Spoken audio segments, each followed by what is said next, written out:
감사원이 발표한 조사 결과에 따르면 선관위는 고위직 자녀 및 친인척을 부정 채용하는 방식으로 공정한 채용 절차를 무너뜨렸습니다. 이 과정에서 면접 점수를 조작하고 서류를 은폐하며 심지어 채용 공고도 내지 않은 채 특정인을 미리 내정한 사례가 밝혀졌습니다. 총 878건의 규정 위반이 적발되었으며 일부 간부들은 여긴 가족회사라는 발언을 하며 친인척 채용이 전통처럼 이어져 왔다고 주장한 것으로 확인되었습니다. 이 같은 행태는 국민들에게 큰 충격을 안겨주었으며 선거의 공정성을 관리해야 하는 기관에서 발생한 도덕적 해이와 부정부패로 비판받고 있습니다. 감사원이 발표한 보고서에 따르면 고위직 자녀 및 친인척이 부정 채용된 방식은 다양했습니다. 첫째, 채용 공고 자체가 없었습니다. 둘째, 면접 점수가 조작되었습니다.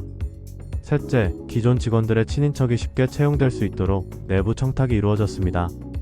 감사원 보고서에 따르면 전현직 직원 32명이 채용 비리에 연루되었으며 이 중 김세환 전 사무총장과 송봉섭 전 사무차장은 자신의 자녀를 부정하게 채용한 혐의를 받고 있습니다. 특히 이들은 채용 과정에서 직접적으로 부정한 영향력을 행사한 것으로 밝혀졌습니다. 뿐만 아니라 선관위는 직원들의 친인척 현황을 관리하고 있었음에도 불구하고 채용 과정에서 이를 점검하지 않았습니다. 즉, 부정 채용이 조직적으로 묵인되고 있었던 것입니다.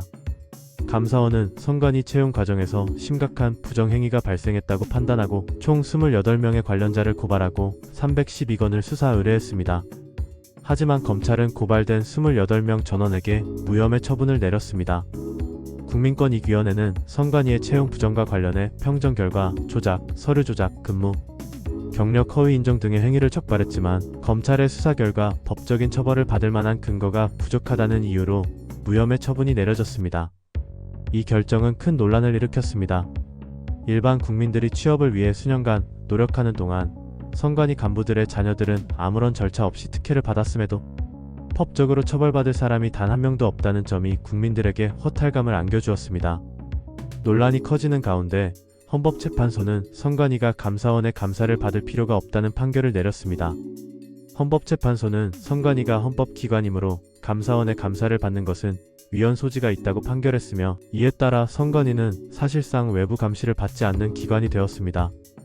하지만 많은 국민들은 이 판결이 선관위를 법 위에 존재하는 기관으로 만들어버린 것이 아니냐며 강하게 반발하고 있습니다. 이번 선관위 채용 비리 사건은 단순한 공무원 채용 비리 문제가 아닙니다.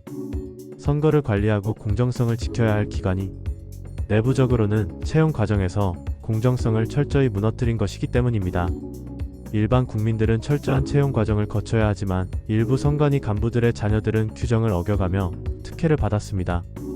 또한 검찰 조사에서 무혐의 처분이 내려지면서 법적 처벌조차 받지 않게 되었습니다. 이는 단순히 선관위 내부의 문제가 아니라 대한민국 사회 전체의 공정성과 법치주의에 대한 신뢰를 무너뜨리는 사건입니다. 국민들은 더 이상 이러한 특혜 채용이 용납되어서는 안 된다고 목소리를 높이고 있습니다. 과연 선관위는 이번 사태를 어떻게 해결할 것인가? 그리고 앞으로 대한민국에서 공정한 채용이 이루어질 수 있을까? 이 사건이 남긴 문제는 아직 끝나지 않았습니다.